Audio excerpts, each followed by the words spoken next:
Okay.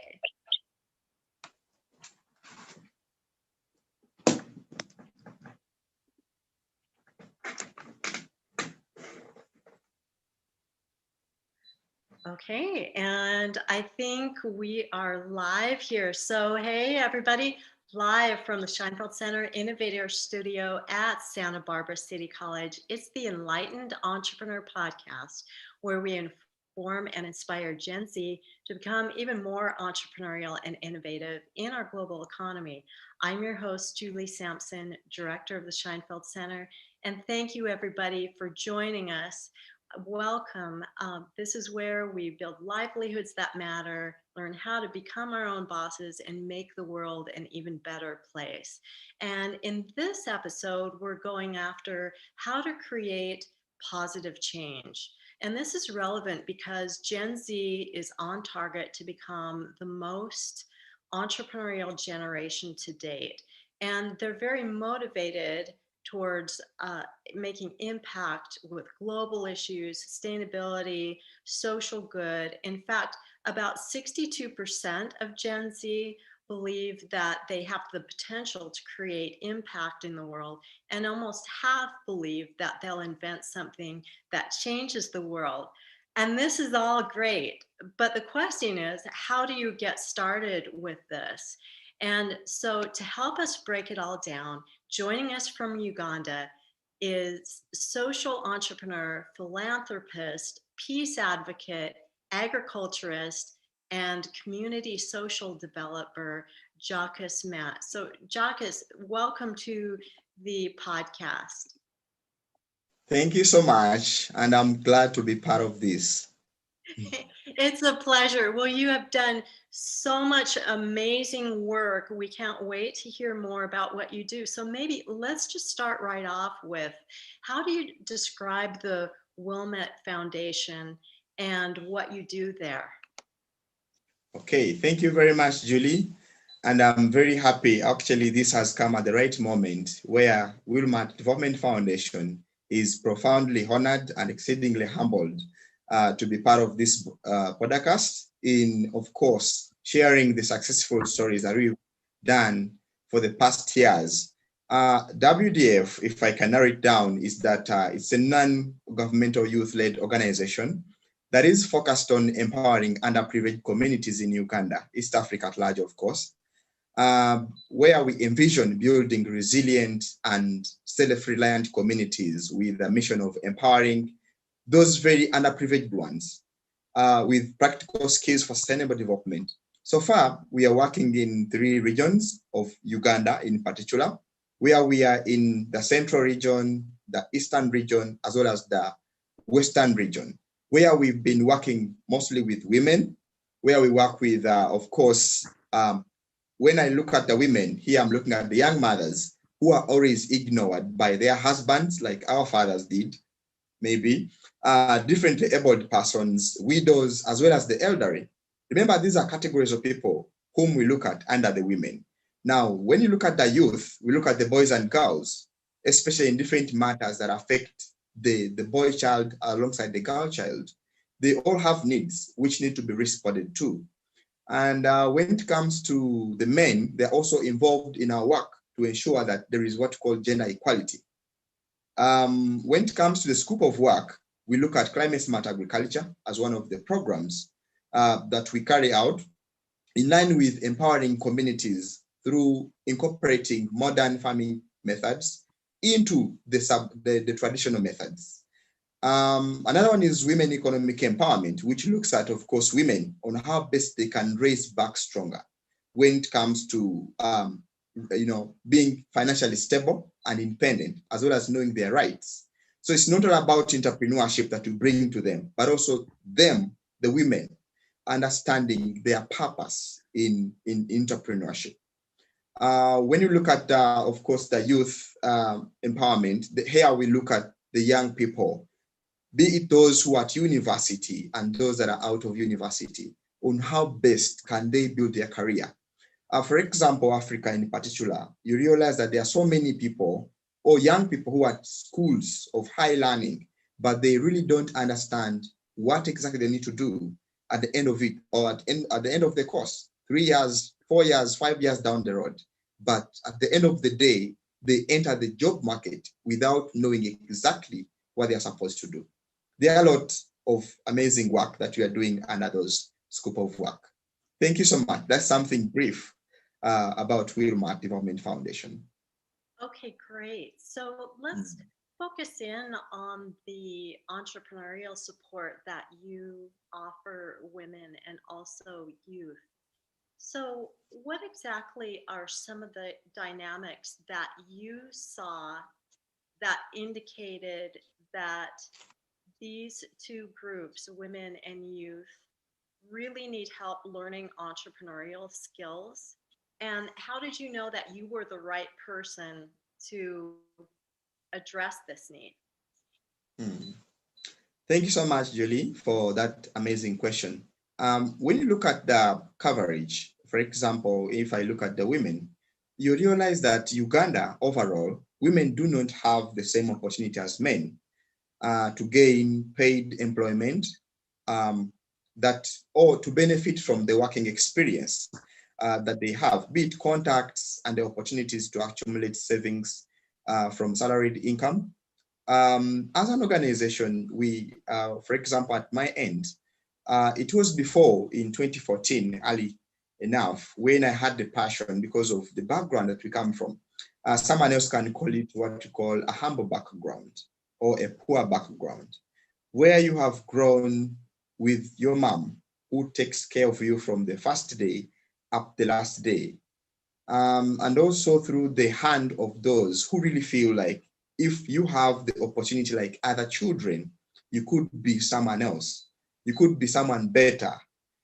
So that kind of hardship that some of us, like myself, which I grew in, that kind of environment that looks at women as weak, yet our mothers really suffered a lot to sacrifice all they had to put us into school and also enable us to move in the direction that we really want. So seeing my mom suffering at home was one of the passion that drives me every day. And also seeing my siblings, the one I follow, she's a lady, and the one who follows me, getting pregnant at the tender age of 15, 14, it gives you that heartburn like, oh, look here. If we had what it takes in our family, our daughters at home, our sisters couldn't go into these kind of acts.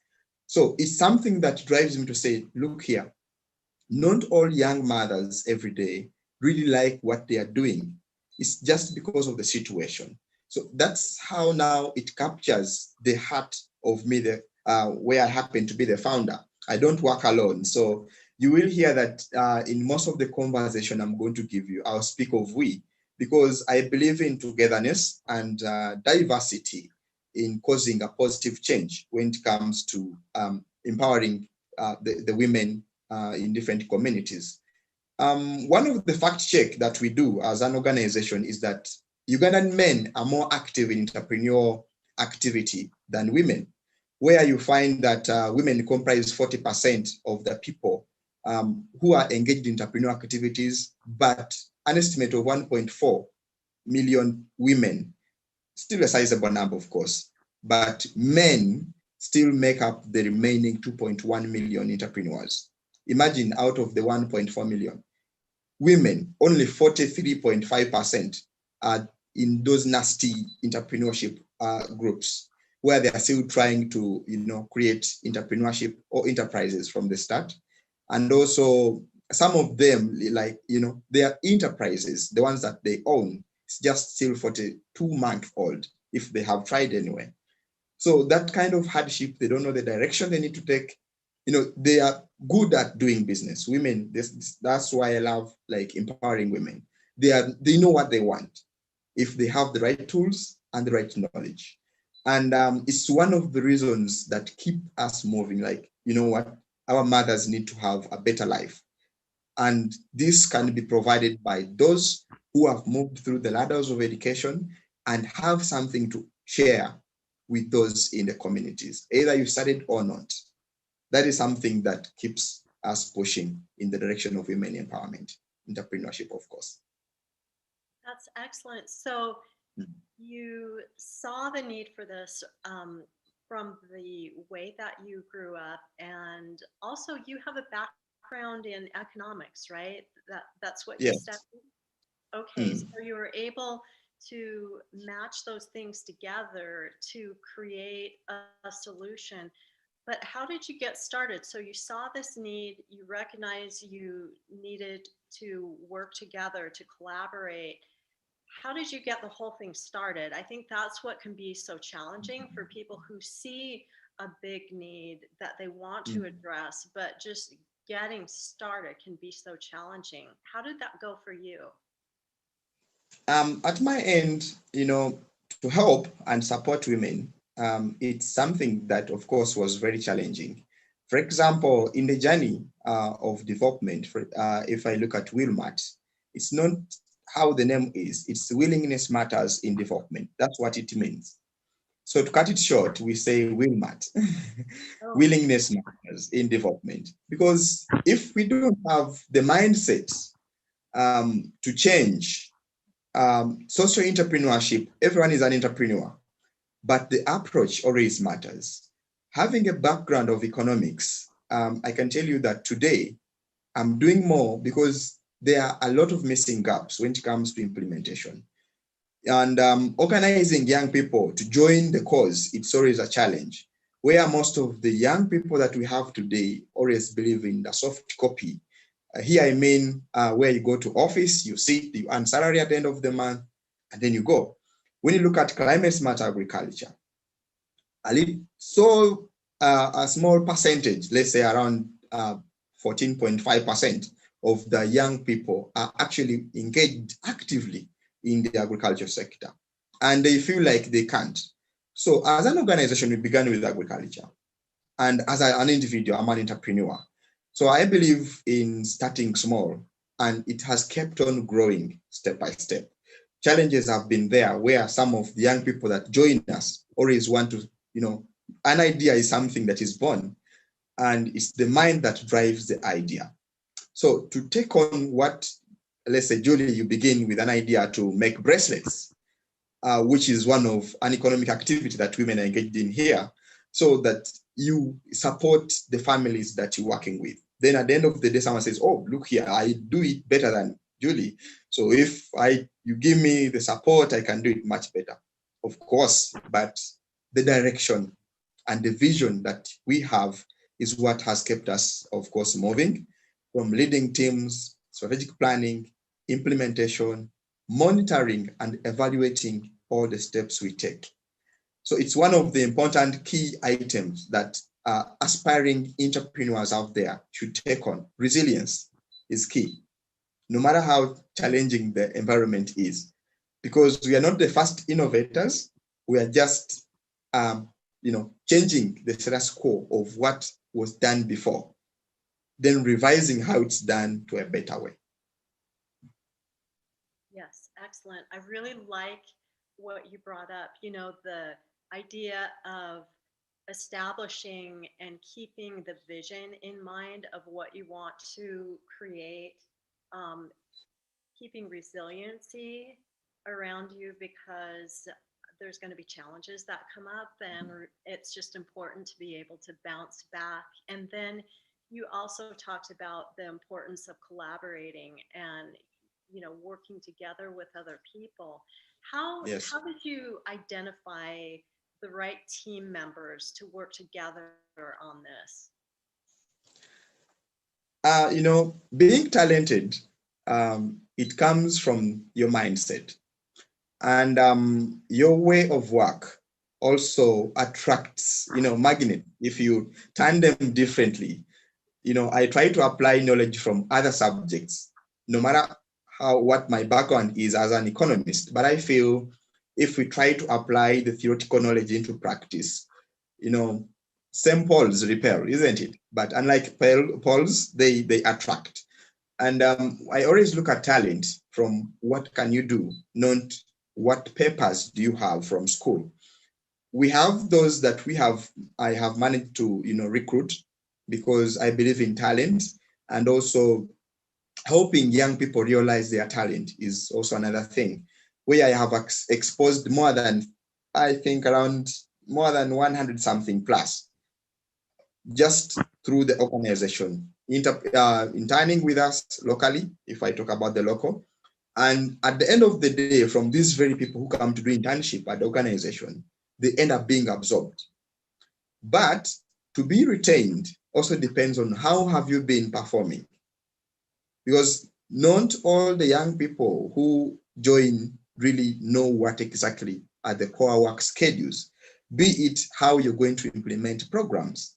What many young people look at is the salary that I want to bring on table, which is actually not a correct answer when it comes to entrepreneurship. It's all about innovating and also understanding your customer base. Yes, I love what you're saying. You know, I think the situation with COVID, the pandemic, has really had an effect on education. And so this question is coming up about what is the real value of getting a degree? What you get on paper is the way that you talked about it. And uh, how does that compare to going out in the world and getting real practical experience? And one of the things that you bring up is if uh, people are going out in the world and looking at that practical experience, when they come across an opportunity like the one that you are offering, it's really important to show up in a big way, right? Maybe they're not bringing their expertise that they gained in school, but they're bringing other skills just by the matter of the life that they have lived and the ambition that they have. So I think it's a really good point for Gen Z to recognize, they really have talents to bring to the table, but it really requires showing up. And then, like you're talking about in your organization, that's how they show up and how your organization can really utilize them to help create this big change. Yes. In our quest to amplify the knowledge and also the networking skills of many young people, COVID-19, of course, has been a challenging situation where most of the activities, for example, at our end, not only us, but across the globe, many entities used to implement their programs. Remember, we have differences in the way we implement our work. We have those that advocate, then we have those that are at the grassroots when it comes to implementation. The engagement of young people is still low because I thank God, one, for the opportunity that now universities have made it a requirement for students to do internship in any of the areas that they feel they want to expound on. And I believe that by outsourcing quality training opportunities that help young people to understand their true purpose and also changing their career, you may have a degree, but do you know what it takes to have it? Yes, I may graduate tomorrow, but it does not guarantee me that I'll get a job immediately after I move out of university. It's all about the passion that you have. Like, okay, I have something in mind that I would love to do for a meantime, because most of the entities are looking at hiring talent that already knows something, but not hiring someone who doesn't know anything. I always give an example of a student joining university today, and he goes ahead to apply for a part-time job. Then another one, because at home they have everything, and also applies after university, then they all go into the job market to apply for a job. If you to hire someone, which of the two will you hire? Would you hire the one who has first class but no experience, or you will hire someone who has experience but has second class? That is something to take home. Yeah. Otherwise, skilling is very important when it comes to the young generation of today. Oh, absolutely. I couldn't agree more. And I think it's really an opportunity for educators and educational institutions as a result Mm, of the pandemic and everything that we've experienced to really look at those hands-on work experiences that they offer students, because that's got to come alongside, mm. any degrees that the student is earning. It can't be a separate thing. It just isn't realistic, in this day and age. I think we're learning, which is a great thing. I think that's a really positive thing that's coming out of the pandemic. So we have a question from an audience member, and it is, what is the greatest challenge that you experienced when you were first getting started, and how did you address it? Okay. The greatest challenge up to date, it is still, of course, limited funding opportunities, and also, competition from other entities that have, they have a voice to speak out and also compete for the smallest grants. Imagine a grant of 1,000 and also a bigger entity, if also competes for the same. The like many grant giving organizations look at young people or youth led organizations as only for prestige, but they forget the fact that not all entities that are led by young people are not genuine. There are those that are genuine if you do a background check, present your reports, and show us where you're working. Because we have those whom we have now started training. They are entities, have everything in place. But when it comes to implementation, it becomes a challenge. Meaning it begins with a team. If your team is not prepared to help you push your vision and your passion, then you may burn on the road. It's like driving a car without fuel, or you only have fuel for 1 kilometer, but you're driving 100 kilometers. You may not reach where you're going. What has kept us moving are the friends that we have across the globe who support our vision. Imagine all this amazing work that we are doing. I don't think we have got a grant more than 5,000 US dollars, but we have kept on moving because the programs that we do, we ensure that they are owned by the community. Why? We are not doing them for our own benefit. We are executing everything for the benefit of the community. So what do we ensure in line with the SDGs, the Agenda 2030, where we want to ensure that now the programs can be sustainable if they are managed and run by the community. What helps us there is by doing a survey first, a baseline survey, to understand what are the needs of the community. Then we plan with them. Meaning, at the end of the day, we can't find challenges of this and that. Now, the presence of the savings groups that we have formed, the microfinance project, you realize that the women and the men whom we have clustered in different groups, they keep on saving their money on a weekly basis. So far, we have more than 900 women and men mixed all together. We don't look at only one section. We mix them so that these men, these fathers of ours, really understand, the challenges our mothers face when they're looking for money and when they're investing in businesses. So from the pool of resources that they put together, it's what now we remove to invest in their own projects, so that now they know that this is what we are getting out of what we are bringing. So at our end, we bring the knowledge, and then they do the implementation as we move all together. Oh my gosh, such great wisdom there.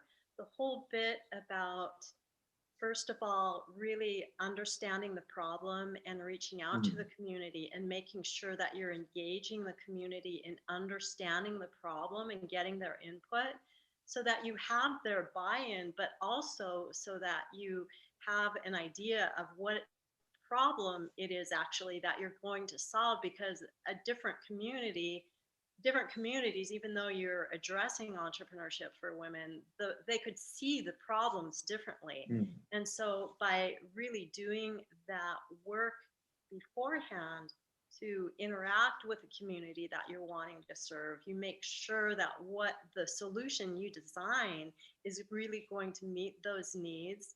And then it seems like, from what you're saying, it just has this snowball effect, because if you're collecting data on the impact that you're making, that helps attract the funding that you need, because people can see that it's very targeted and that you have a plan for how you're going to address it. And also, I think another really important thing that you said was that you have not received a particular grant, more than $5,000. And I think the beauty that we see with funding is that sometimes when it comes in lean, in small amounts, it helps an organization be more resourceful and Mm. not waste, those important dollars. So, oh my goodness, such great wisdom there. Thank you for sharing that. Welcome. So, So, yes, out of the 146 districts that we have in Uganda, so far, at least we have managed to occupy 8 districts that we are working with. So our approach is very unique in the way we work. So as long as we have what it takes to do what we really need to do. Imagine this beginning from the west, but we are already in the central, the eastern. Now we are also establishing another branch in the northern Uganda. We saw challenges that communities face. Of course, we have many entities that have what it takes, they have the resources, but the implementation is really a challenge. They always have maybe to make the funders happy by doing a one-time activity and it's done. But what is left behind the minds of those that you are implementing these programs to? Are they really involved? Yes, you may involve them in the consultation, but at the end, you implement a project in the later date, or maybe when they ask you for accountability. At our end, we say, of course, no one is willing to give you a grant when they don't see anything. And I don't believe today it would be possible for us to be hosted by CBCC, but because of the amazing work we are doing. So it's why we keep on being motivated. I say, okay, let's keep on moving. Let's show the world that we can. Let's unite all together and ensure that at least the communities that we live in are a better environment for even the outsiders to be happy with them. So grassroots engagement has indeed been beneficial when it comes to implementing of various programs. it's such a great example.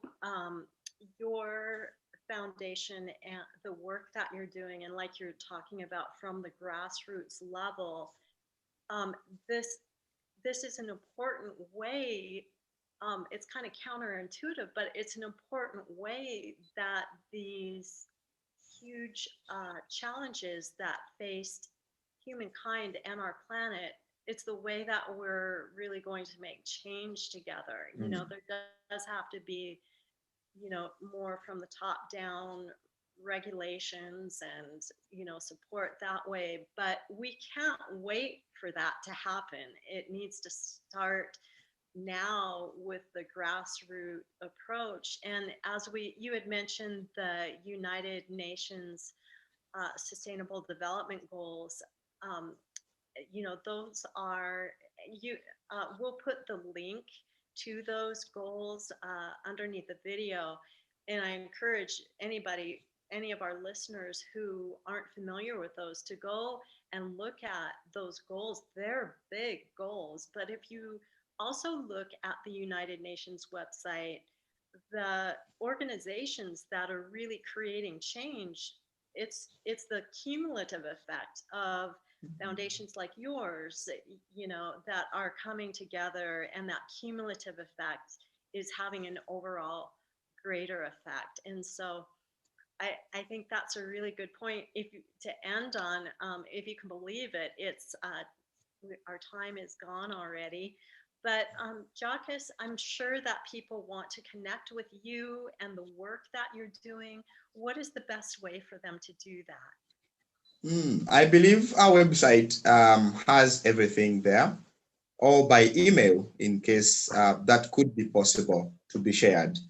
That would be amazing at your end to display to the audience if they would love to connect. And also follow us on various social media platforms that we have, from Instagram, Twitter, Facebook. We're there and we'll be able to respond. Excellent. We'll put the links to all of your platforms down below the video so that people can reach out to you. Jacques, I can't thank you enough for being our guest here today. So many people want to create positive change, and it can just be so challenging to know where and how to start. And you've given us a lot of great tips. So we hope that you'll come back again, do the podcast, and share more of your good work so we can keep up with what you're doing. Thank you very much, Julie. Okay, everybody, thank you to our audience for stopping by and checking us out. Make sure you like, subscribe, and share what we're doing with other people so that we can build our community, because really, as entrepreneurs, we're stronger and better together. So we'll see you next week, everybody. Thank you.